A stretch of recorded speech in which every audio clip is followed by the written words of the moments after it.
Hey there, YouTube.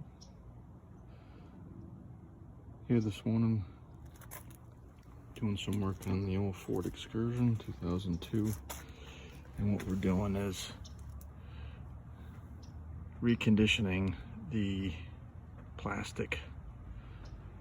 Right now just plastic parts of the Excursion, and I wanted to show you what I'm using, how more or less how I'm doing it.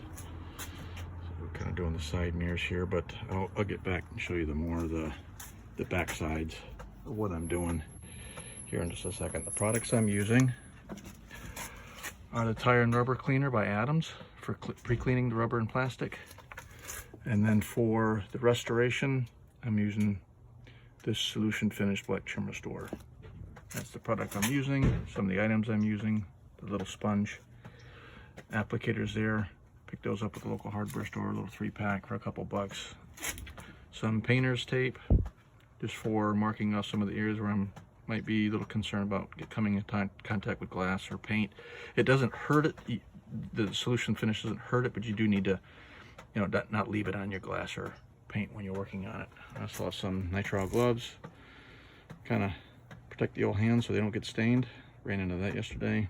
And just some cloths, towels for drying things off and buffing things out. So what I really wanted to show you is kind of the before and after. So on the bumper, hopefully you can see the difference here. Okay, that's how the whole back bumper looked. Thank you, truck driver. Perfect timing. All right, so this whole back bumper was just basically a white gray, and I just put the first coat on. I still need to buff it out, but this is the kicker that I wanted to show you here. Is this the huge contrast of where I've applied and where I haven't. I'm thinking that I might need to do more than one coat. Put this on. I'm leaving it on longer than the 1 to 2 minutes that they call for in the product. I'll leave it in for probably 10 or 15, then buff it out, and then I'll probably do another application in another few months or so, just because the plastic is so weathered and bleached out. But basically what I did is I took the cleaner and a lint-free rag and wiped down the plastic, got it all good and clean, and then I just shook up the bottle of the Restore real good and started applying it in nice easy strokes. It doesn't take a lot. Doesn't hardly take anything to put on the applicator and just kind of gently start spreading around. You don't want to push hard, just nice and easy. Be a little concerned on the vertical spots, because it tends to kind of gravity it'll run a little bit, so don't put it so heavy on areas here where it's gonna run down.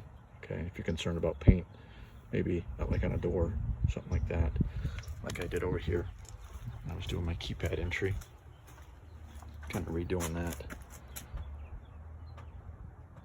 Kind of tape on the outside. Maybe going back, I would have done something on the buttons too, just kind of cut out and traced, and then I could have gone much faster in there. So I had to be really careful when I was doing the restore there on that plastic, but you can definitely tell the difference. This was almost white here when I got done. But anyways, just wanted to pass that along. Again, it's the Adams tire and rubber cleaner. There's other products out there too, probably do just as well, but I am using the solution finish black trim restore, and I'm quite happy with the results I'm seeing so far. I hope this helps you out in some way. If you have any questions, please leave those down below. And if you want to make me feel good today, give me a thumbs up. Appreciate it. Have a good one, y'all. Bye.